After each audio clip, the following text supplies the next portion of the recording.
Hello friends, अपन constable भर्ती परीक्षा का रीजनिंग पढ़ रहे हैं। कल तक अपन ने पढ़ा था कि रीजनिंग में कैसे कोडिंग डिकोडिंग के बारे में अपन जानकारी ले रहे थे सुबह। अभी उसी के बारे में आगे बढ़ते हैं। अंग्रेजी वर्णमाला के ये 5 अक्षर अपन याद रख लें। EJOTY। ई का मान आएगा 5, जे का 10, ओ का 15, टी का 20 और वाई का 25। EJOTY ये अपने को याद रहेगा तो अपने को मतलब पूरी टेबल याद नहीं रही, इससे अपन कोडिंग डिकोडिंग के सवाल रीजनिंग अपन कर सकते हैं। जैसे क्वेश्चन एक ये है, आपके बाएं से 23वां अक्षर कौन सा होगा? मतलब ए, इससे बाएं से 23वां अक्षर कौन सा होगा? 23वां अक्षर अपने को पता करना, तो मतलब टी का मान लिख लो। टी के बाद भी आएगा, टी से पहले तो आ नहीं सकता, तो टी का लिख दिया अपन ने 20, और वो 23वां पूछ रहा है तो 20 में 3 जोड़ दो 23, तो 23 मान हो गया डब्लू का, तो ये डब्लू आ जाएगा। इस तरीके से अपन कोई भी अक्षर पता लगा सकते हैं। और जिन दो अक्षरों का योग 27 आएगा वो एक दूसरे के विपरीत हो जाएगा। जैसे ए का 1, जेड का 26, ए और जेड एक दूसरे के विपरीत हो गए। बी का 2, वाई का 25, ये दोनों 27 और योग, तो ये एक दूसरे के विपरीत हो गए। ऐसे किसी भी अक्षर का आप योग कर लो, वो 27 हो रहा है, वो एक दूसरे के विपरीत हो जाएगा। जैसे एक क्वेश्चन अपन करते हैं, ये एस का विपरीत क्या होगा? एस मतलब आप देखो, एस मतलब 19, एस मतलब 19, और इधर टी अपने को मान ध्यान है, तो टी से पहले क्या आता है? एस। टी का 20 है तो एस का 19 हो गया। तो फॉर्मूला क्या है? 27 माइनस 19, क्योंकि टोटल योग दोनों का मिला के 27 होगा, तो 27 में से 19 गए तो 8 बच गए। 8 होता है एच का, तो एस का विपरीत क्या होगा? एच होगा। एस का विपरीत एच। तो साथियों, इस तरीके से अपन प्रश्न हल करेंगे तो अपने को और ज़्यादा सीखने को मिलेगा और एग्जाम में अपने को हल करने में आसानी रहेगी। अक्षर कोडिंग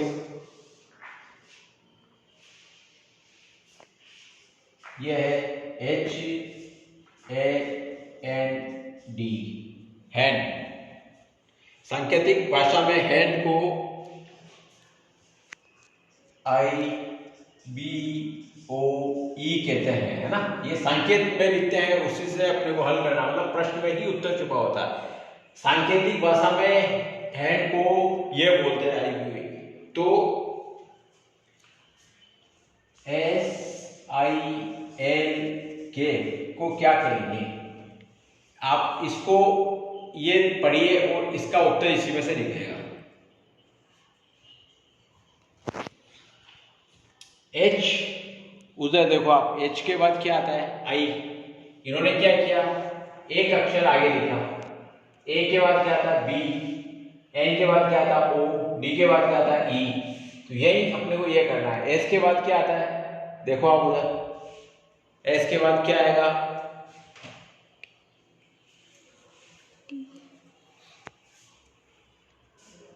टी। आई के बाद क्या आएगा? जे। एल के बाद क्या आएगा? एम। और के बाद क्या आएगा? एल। तो ये इसका आंसर हो गया। तो ये छोटे छोटे ट्रिक है। क्वेश्चन आप ढंग से पढ़ लिया तो उसी के अंदर से आपको उत्तर निकालना है। जैसे आपने ये हल किया तो आपको पता लग गया होगा, एक के बाद दूसरा अक्षर आ रहा है, तो इसी तरीके से अपन करते जाएंगे तो अपन आगे पहुंचते जाएंगे। जैसे ये क्वेश्चन है, जैसे WRITE, इसकी जगह है VQHSD, तो फिर MIGST को क्या लिखेंगे? तो आप देखो, इसको क्वेश्चन देखो, उसी में इसका आंसर छुपा हुआ है। W के बाद क्या लिख रहा है? V, मतलब सीधा आगे वाला अक्षर लिख रहा है। R के बाद,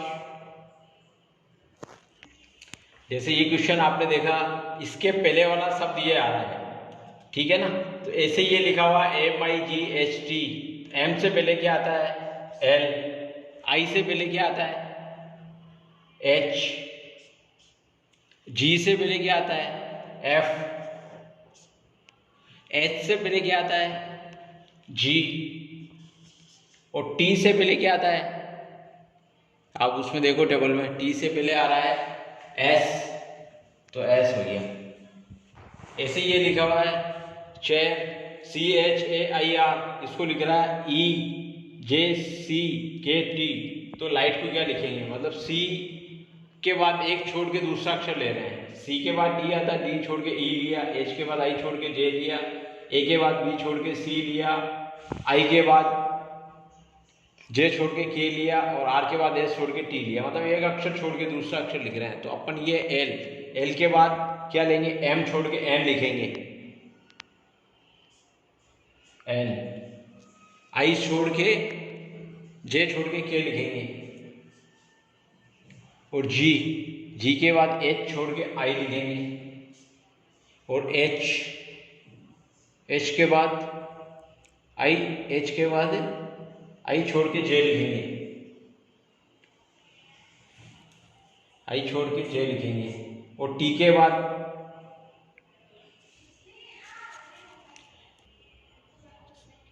तो इसी तरीके से आप रेगुलर आप अभ्यास करेंगे तो ये आप कर पाएंगे।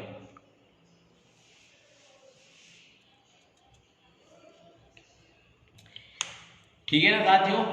तो इस तरीके से आप ये इस तरीके के सवाल आप आराम से कर सकते हो, है ना। इसके लिए आपको निरंतर अभ्यास करना पड़ेगा। जो भी आपके पास घर पे बुक्स वगैरह है या क्वेश्चन पेपर है या पुराने पेपर जो भी है आपके पास है, उससे ये नियमित अभ्यास करें, क्योंकि अभ्यास करने से ही आपकी प्रैक्टिस होगी और वहाँ आप कम समय में एग्जाम हॉल में कर पाएंगे।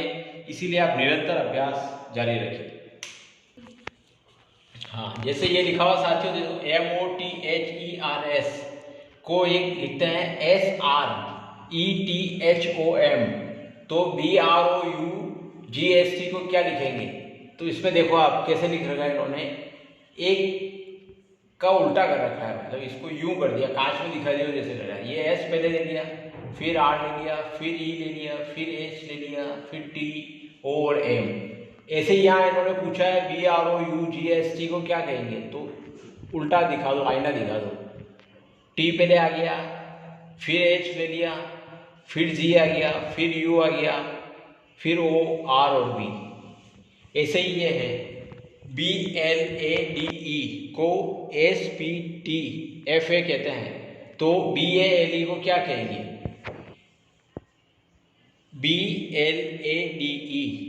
BLADE को कहते हैं SPTFA।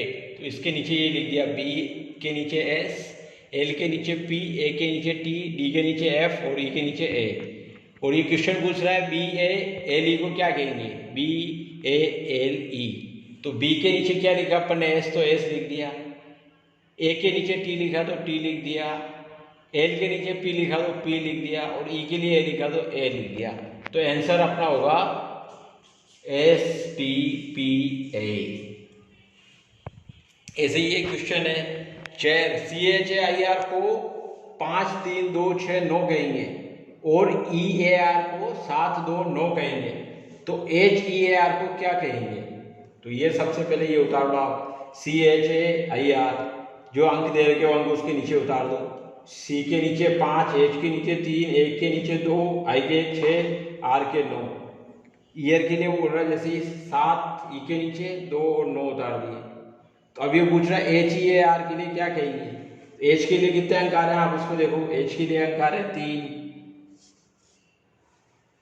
देखा आप इसमें से। E के लिए आ रहे हैं 7, A के लिए आ रहा है 2 और R के लिए आ रहे हैं 9। तो आपका आंसर हो जाएगा ये। ठीक है, ऐसे ही एक ये सवाल है, जैसे CAT को चॉइस कहेंगे, SAD को भी चॉइस कहेंगे, तो SHE को क्या कहेंगे? तो CAT, C ABCD में C का मार्क आता है 3 लिख दिया, A का अंक 1 और T का आता है 20 तो 20 लिख दिया। 3, 1 और 20 टोटल अंक हो गया 24। ऐसे ही SAD, S का 19 आता है, A का 1 और D का 4 तो ये 24 हो गया। ऐसे SHE, S का आएगा मान 19, एच का आता है 8 और ई का 5, तो आंसर हो गया आपका 32। ठीक है साथियों, अपन जो पढ़ रहे हैं कोडिंग डिकोडिंग, उसी के अंदर ये देखो सांकेतिक भाषा में अंक में इसको ये कहते हैं तो उसको क्या कहते हैं, उस तरह के सवाल आते हैं। जैसे 123 को अपन 36 बोल रहे हैं, 225 को 81 बोल रहे हैं, तो 331 को क्या कहेंगे? तो 123 is equal to 1 + 2 + 3 is equal to 6, 6 का स्क्वायर 36, 225 2 + 2 + 5 इज इक्वल टू 9, 9 का square 81, 331 is equal to 3 + 3 + 1 is equal to 7, 7 का स्क्वायर इज इक्वल टू 49। तो इस तरीके से अपन ये सवाल कर सकते हैं।